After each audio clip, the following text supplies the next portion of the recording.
Hey guys, welcome to another episode of the Corona Academy with Miss Meyer. I am so glad you're here because it is our last lesson for the week. Today we are getting into lesson 6.7, subtracting mixed numbers with regrouping. Okay, so we are on page 389. And our essential question is, how can we use renaming to find the difference of two mixed numbers? And renaming is basically borrowing. So what they're saying is when we are subtracting two mixed numbers, if we need to borrow to continue subtracting, how would that work when we're working with fractions? So we're starting by looking at our unlock the problem at the top of the page. And it says, to practice for a race, Kara is running 2.5 miles. When she reaches the end of her straight, she knows that she has already run 1 5/6 miles. How many miles does Kara have left to run? So the question we're trying to answer here is, how many miles does Kara have left to run? And that key word, have left, tells us that our operation is going to be subtraction because we're finding a difference. So when we are subtracting mixed numbers, we know that we need to change the fractions to have a common denominator if they have different denominators. And in this case, our mixed numbers do. One has a 2 as a denominator, the other has 6. So the first thing that they want us to do is estimate the difference. And remember, we can do that by rounding our fractions to whole numbers. 2 1/2, we're going to round up to 3. And 1 5/6, we're going to round up to 2. So 3 minus 2 is, of course, 1. That's easy. So our difference we're estimating is about a mile. Our next step is to find a common denominator. And we're going to use the common denominator to write equivalent fractions with like denominators. So again, the two denominators I'm working with here are 2 and 6. So I'm going to go ahead and list those out. So I've got my multiples of 2, my multiples of 6. 2, I've got 2, 4, 6, and of course there it is. I'm just going to use 6 as my common denominator. So, oh, that's weird. Well, the book wants you to put into 12s, but I don't know why they did that when I could have just put it into 6. That's silly. Well, we'll just follow this example. The book wants us to use common denominator of 12, so we'll do that. So now we need to make equivalent fractions with 12 as the denominator. So they've actually already done that for us, that they've put 2 1/2 into 2 6/12, and they put 1 5/6 into 1 10/12. And you know, normally we would start by subtracting the fraction. So we would start by subtracting 6/12 minus 10/12. We run into a problem, of course, because we can't do 6 minus 10. And the way I like to do this is actually different from what the book shows you. What I like to do here is I actually like to turn my mixed numbers into improper fractions and then subtract, and then put them into a mixed number again at the end. So the way I'm going to show you how to do this is a little different than the steps the book is going through. So our two fractions were 2 6/12,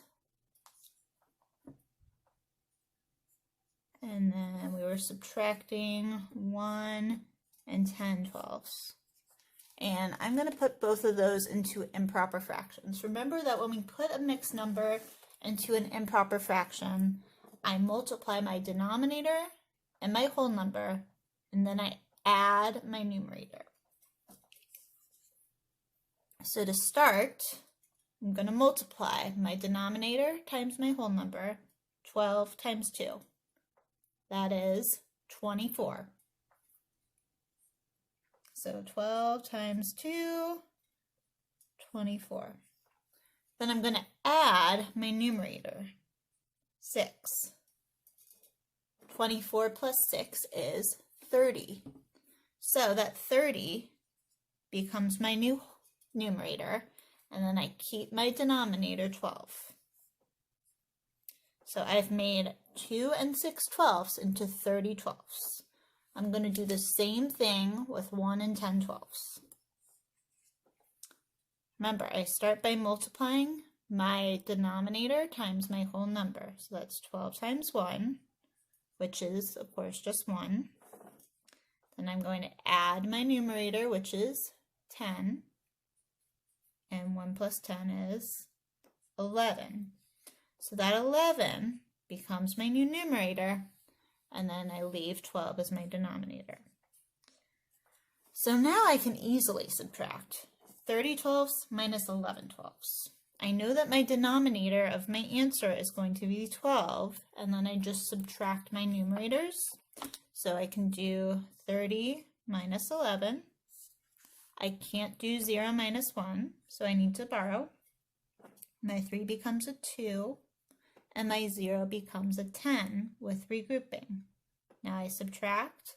10 minus 1 is 9, and 2 minus 1 is 1. So 19/12 is my subtraction answer. But remember, they actually wanted a mixed number as an answer. So now I need to put this back into a mixed number. Remember, we do that by dividing our numerator, top number, by our denominator, bottom number. So I'm going to do 19. Oop, I gotta move my camera. That'd be nice. 19 divided by 12. So I can't do 12 into 1. I can do 12 into 19. It goes into 19 one time. I multiply. 1 times 12 is 12. I subtract 19 minus 12. 9 minus 2 is 7. 1 minus 1 is 0. And I'm done. Remember, to make my next number, my division answer is my whole number, 1. My remainder is my numerator, 7. And then my previous denominator stays the same, 12. So the final answer to that problem is going to be 1 and 7/12. So we, again, skipped some steps because I don't like the way that the book does it. And it's important to write these equivalent fractions before we start turning them into improper fractions to work with, just because it's more difficult to change it once you've got it in improper fraction mode. You're going to have to do more difficult multiplication.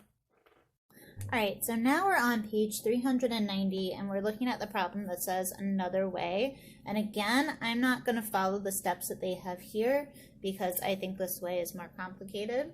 But the problem that they want us to solve is 2.5 minus 1 and 5/6.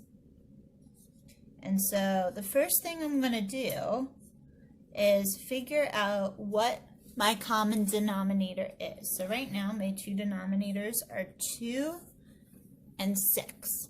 So if I list out my multiples of 2, I've got 2, 4, 6, and then with 6, you can see already 6 is going to be the easiest one to work with, so that's what I'm going to do.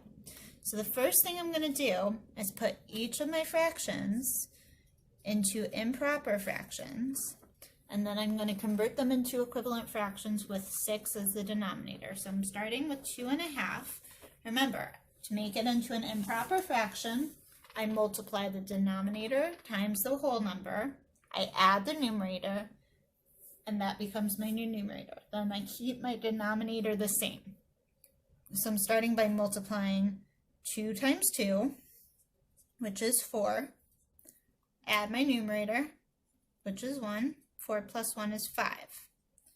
So my new numerator becomes 5. and my denominator stays a 2. But I'm not done because I want this to have a denominator of 6. So I need to figure out how many 6 this is equal to. And again, I think about what I would multiply my 2 by to get to 6, and I know that 2 times 3 is 6, and so that's what I did on the bottom. I need to do the same on the top, and 5 times 3 is 15. So that means the fraction I'm going to be working with is 15/6. I'm going to do the same thing with 1 and 5/6. I'm going to put it into an improper fraction first. So I multiply my denominator times my whole number. So that's 6 times 1, which is 6. Then I add my numerator, plus 5 is 11. So my new numerator is 11, and I keep my denominator as a 6. And since this already has 6 as its denominator, I don't need to change it again. I don't need to find an equivalent fraction. So now I'm ready to subtract. I've got 15/6 minus 11/6. So remember, my denominator is going to stay the same as a 6, and then I just subtract my numerators. So I do 15 minus 11, which is 4. And I don't have to turn this back into a mixed number because I can't. Since my numerator is smaller than my denominator, this is a proper fraction. This is less than 1 whole. I could simplify it, but in this case, I'm not going to. But the answer to my final problem here is 4/6.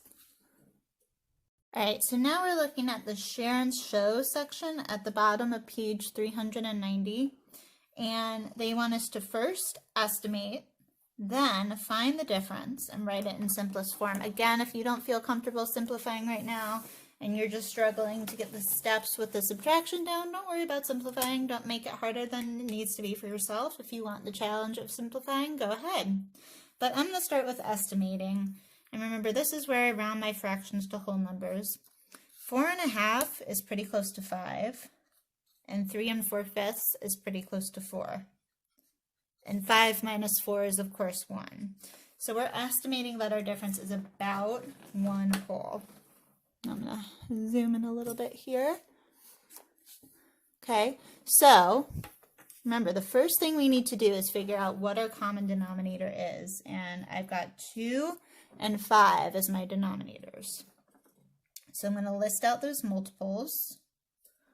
And if I'm skip counting by 2, I've got 2, 4, 6, 8, and 10. And skip counting by 5, I got 5, 10, 15. And you can see that both have 10 as their least common multiple. So that's what we're going to use as our denominator.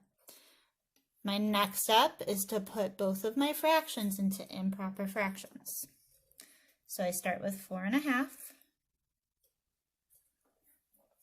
So to find my improper fraction, I multiply my denominator times my whole number. So that's 2 times 4, which is 8. Then I add my numerator. 8 plus 1 is 9. Then I keep my bottom denominator the same number. Then I'm going to put 3 4/5 into an improper fraction. So I multiply my denominator times my whole number. That's 5 times 3, which is 15, plus my numerator 4, 16, 17, 18, 19. And then I keep my bottom number the same. But I still can't subtract them, right? They still have 2 different denominators, so I need to make them into equivalent fractions with 10 as my denominator. So, like we've done before, we figure out what are we multiplying our bottom number by. 2 times what is 10? 5. So since I multiplied by 5 on bottom, I need to multiply by 5 on the top. And 9 times 5 is 45. I need to do the same thing here. got to figure out 5 times what is 10? It's 2. So I need to multiply my top number by 2 as well. And I don't know 19 times 2 off the top of my head, so I take a minute and figure it out. I know that 9 times 2 is 18. 2 times 1 is 2, plus 1 more is 3. So 38 is going to be my new numerator. So now I'm ready to actually subtract. So I've got 45 tenths minus 38 tenths. And I know that whatever my final fraction is, it's going to have 10 as the denominator. Now I can subtract my numerators. 45 minus 38. Do that on my whiteboard for a little bit more space.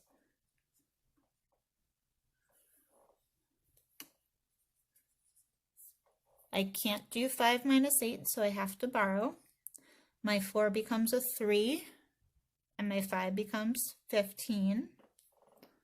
15 minus 8 is 7, and 3 minus 3 is 0. So my answer is just going to be 7.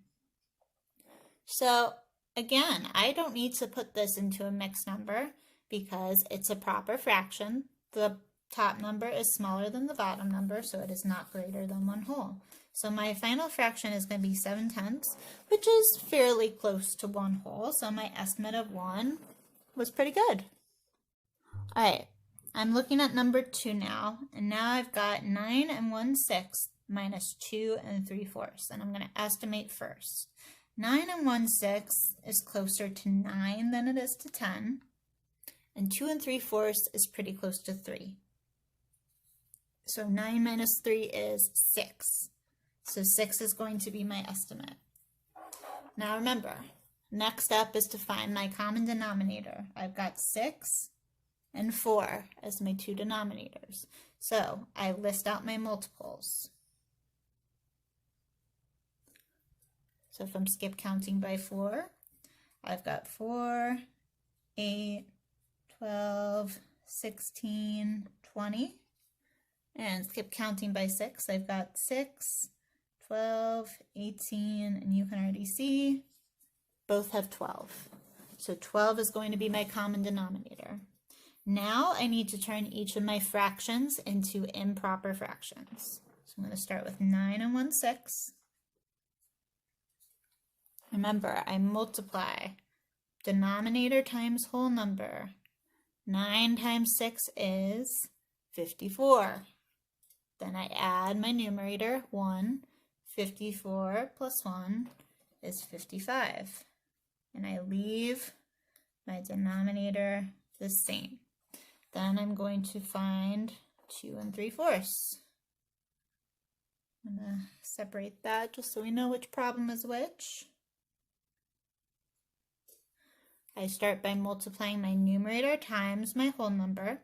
So that's 4 times 2 is 8. Add my numerator.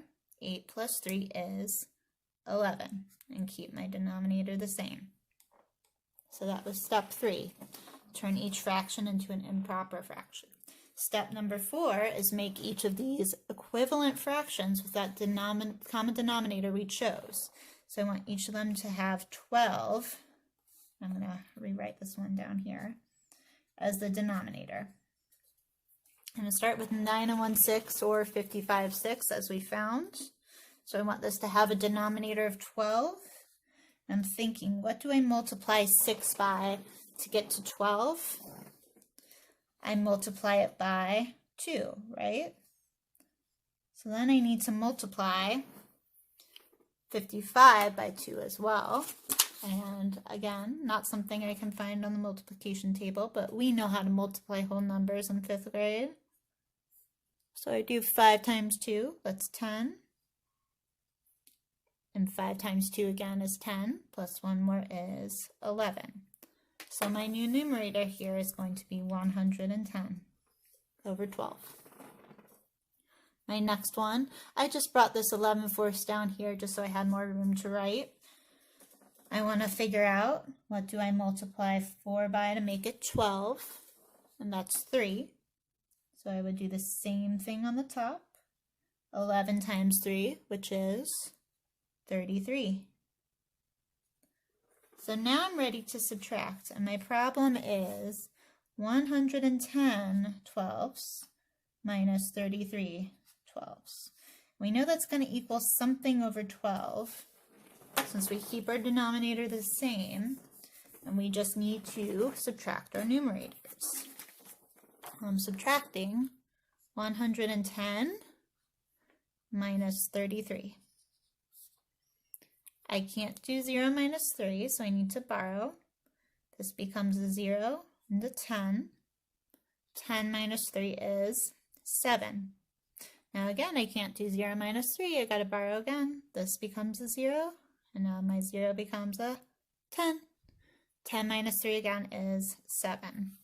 So I've got 77 over 12. Now, we want to put this back into a mixed number now that we're done. And remember, to do that, I'm going to divide my numerator, oops, sorry, trying to zoom out, by my denominator. So my numerator was 77. I'm dividing it by my denominator, 12. We know we can't do 7 divided by 12, but we can do 77 divided by 12. And if I look at a multiplication table with 12s on it, I will see that 12 can go into 77 6 times. Then I multiply 6 times 12. Well, looking at a multiplication table, that's 72. I subtract. 7 minus 2 is 5. 7 minus 7 is nothing. Then I can make my mixed number. Remember, my whole number, or my division answer becomes my whole number, so 6. My remainder becomes my numerator, 5. And the number I was dividing by becomes my denominator, 12. So my mixed number answer for this problem is going to be 6 and 5 twelfths, which you can see our original estimate was 6. So again, we were pretty close. All right, so now comes the part where you're going to try it on your own. On page 393, you're going to do problems number 2, 3, 4, 5, and 6. Again, just 5 problems. If you get stuck, go back through the video, go through each step with me as I do it. Pause when you need to. Remember, when you're done, if you're doing the page, you're sending me a picture. If you don't want to do this book page, you can do the IXL assignment instead. And I will see you guys next time. Bye.